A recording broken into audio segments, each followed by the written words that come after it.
Welcome back, everybody, for another deep dive. And today we're tackling a case that really left me shaken, the disappearance and murder of Michelle Way. Yeah, it's a tragic story, really, and it kind of shows just how a normal friendship, how it can take such a dark turn. Exactly. And we're trying to kind Well, of untangle all the different threads of this case and really see what led up to this horrible outcome. right. So our source material for this deep dive is going to be a YouTube video called Deadly Obsession, The Chilling Case of Michelle Way from the Truly Criminal channel. Right? So Michelle was a nursing student in California, Right. and she was just a few months away from graduation when she vanished. Just months away, yeah. It's crazy. So Michelle, from everyone that knew her, she was described as a very upbeat person, always smiling, very positive, just a light in everybody's life. Yeah, Dedicated to her studies, selfless, always putting others first. And really, after losing her mother, she became the rock of her family, the maternal figure. and it makes the circumstances surrounding her disappearance even more mysterious. Right. So on May 20th, 2011, she was wrapping up a shift at the Kaiser Permanente Hayward Medical Center and was actually looking forward to a weekend trip to see some friends in Reno. Oh, wow. But from what we know, everything was normal until Michelle told her supervisor she needed to grab something from her car. Hmm. But then things take a really bizarre turn. Okay. Security footage shows her kind of being hesitant, almost like she wasn't sure what to do next. Like she was being coerced or something, you think? Yeah, there's just something off. Right. And then her car is actually seen speeding out of the parking lot. Speeding. Speeding out. Wow. But then get this. 17 minutes later, it comes back for a super brief moment, only to speed off again. Oh, wow.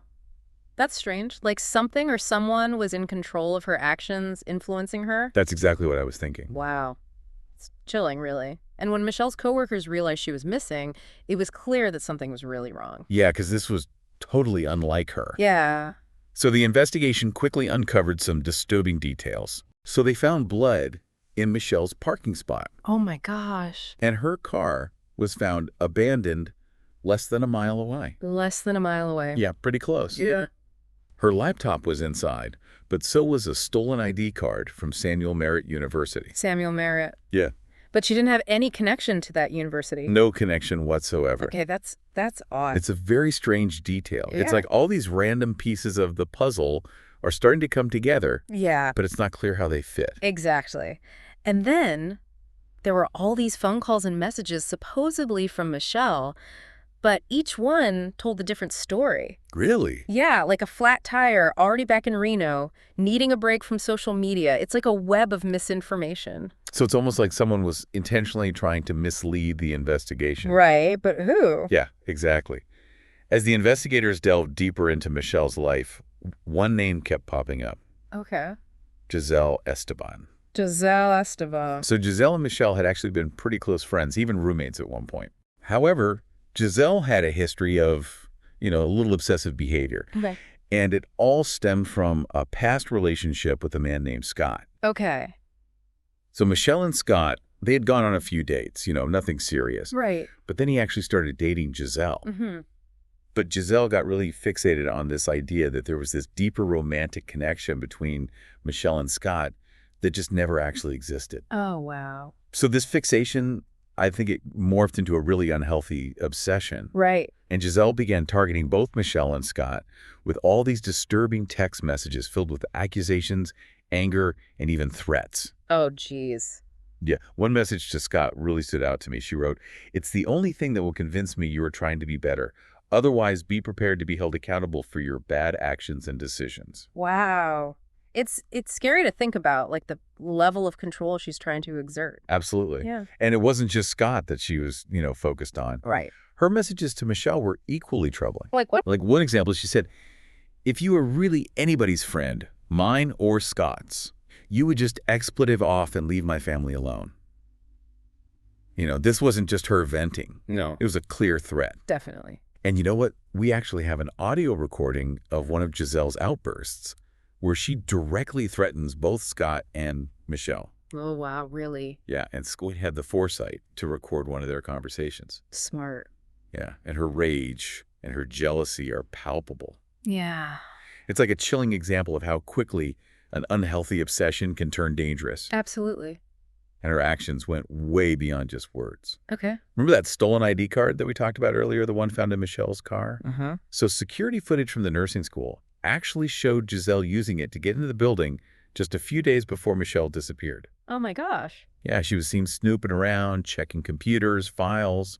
She even got a hold of student schedules, Including Michelle's. including Michelle's. Wow. That's not a coincidence. No, it seems very calculated and sinister. Yeah. And then on top of that, there's cell phone data. Oh, right. And it actually placed both Michelle and Giselle's phones together after Michelle's disappearance.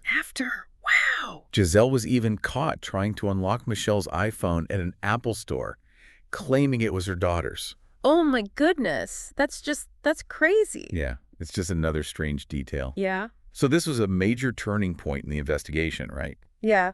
Because even though Michelle was still missing, the evidence was stacking up, pointing right at Giselle. Yeah, definitely. It was enough for the investigators to finally make an arrest. Oh, And that arrest led to even more disturbing findings. like what? So they found Michelle's blood on a pair of Giselle's shoes. Mm-hmm. They found her hair in Michelle's car, and they even found Giselle's DNA on the steering wheel. Wow, that's a lot. It is a lot. So at this point, they have her, right? Well, yeah, it's looking really bad. Yeah. But then it gets even worse. What do you mean? They searched Giselle's computer, and she'd been searching things like how to cause a heart attack, untraceable ways to cause harm, how to break locks, and even information about poisons. Oh my goodness. Yeah, it painted a really, really disturbing picture of what her true intentions might have been. Right. So at this point, they've got to be like, okay, well, we have everything except for Michelle. Yeah, that's the big question. Yeah. What happened to Michelle? Right. So what was the breakthrough for the investigators? Well, even though all this evidence pointed to Giselle, there was one big piece missing. Michelle. Right. And tragically, 3 months after she vanished, her remains were found. Oh my gosh. Where?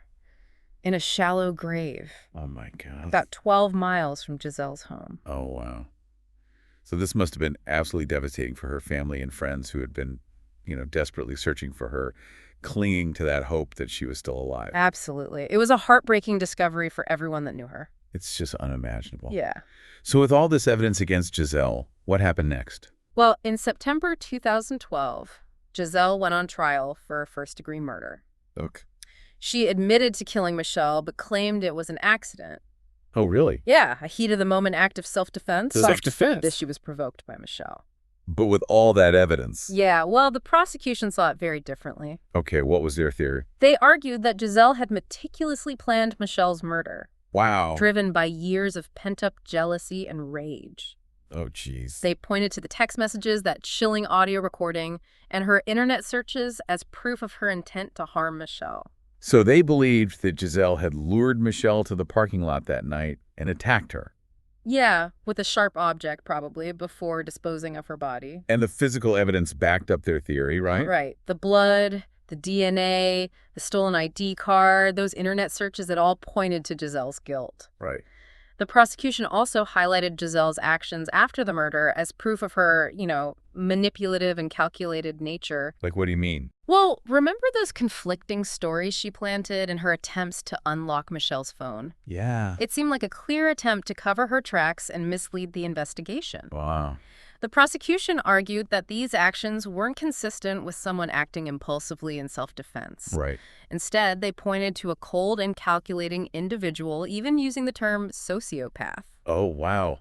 It sounds like the prosecution really built a very strong case against Giselle. They did, and the jury deliberated for only a few hours before returning a guilty verdict. Wow, that's pretty quick. It is. And during sentencing, the judge actually stated that it was the most condemning evidence he had seen in his entire career. Wow. And later, even Giselle herself admitted that if she had been on the jury, she probably would have convicted herself, too. That's a pretty powerful statement, especially coming from the person who committed the crime. It is, yet despite the admission of guilt, Giselle never expressed any remorse for her actions, which I think really stuck with me, just a chilling reminder of her lack of empathy. So Giselle was sentenced to 25 years to life in prison. Right. Did this bring any sense of closure to Michelle's family? Well, Obviously, nothing can truly erase the pain of losing Michelle, Right. but the verdict did bring a sense of justice. I can imagine. Michelle's brother Michael spoke about how his sister dreamed of following in their late mother's footsteps and becoming a nurse. Yeah. But Giselle stole those dreams from her. It's just awful. Yeah. And what about the rest of Michelle's family? How did they cope with such a tremendous loss? Well, as you can imagine, they were utterly heartbroken. But Michelle's cousin, Christine, I think she eloquently captured their sentiments. What'd she say? She said that Giselle, through this horrific act, only exposed her own ugliness, Wow. while Michelle's beauty continued to shine through, even in her absence. That's a beautiful tribute to Michelle. It is. It speaks volumes about her character and the lasting impact she had on everyone. Absolutely. So, this case really highlights the tragic loss of an innocent life and the devastating effects of jealousy and rage. But it also brings to light something else, something that affects us all. Right. What are you thinking? It makes you wonder, could this tragedy have been prevented? It's a question that lingers in so many cases like this. Yeah. Were there any warning signs that were missed? Well, looking back, there were definitely some red flags with Giselle's behavior. Right. The obsessive texting, that possessiveness, those veiled threats. Yeah. All classic signs of unhealthy attachment and the potential for things to escalate.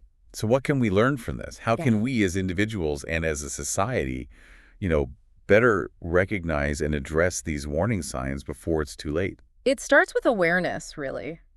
We need to educate ourselves about those signs of obsessive behavior and understand that it can manifest in a lot of different ways. Right. It's not always as obvious as stalking or physical violence. Right. Sometimes it's subtle, Okay. like constantly checking up on someone, trying to control their relationships, or even isolating them from their support network. And I think it's also about taking threats seriously, no matter how small they might seem at the time. Absolutely, yeah. We often downplay threatening language, Right. We think, oh, they don't really mean it, or they would never actually act on it. Right. Right. But as this case tragically shows, words can be a precursor to action. Yeah.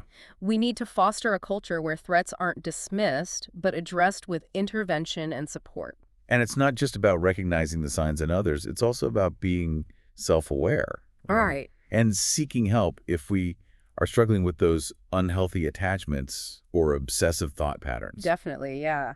There's often a stigma surrounding mental health help, but there's no shame in asking for support. Exactly. Early intervention can really be key in preventing these situations from getting out of hand. Yeah, and speaking of support, Michelle's family has shown such incredible strength in the face of this just unimaginable tragedy. Yeah. Their dedication to raising awareness for missing persons and advocating for victims' rights is really inspiring. It really is. It speaks to their love for Michelle and their commitment to preventing others from experiencing this kind of pain. Yeah.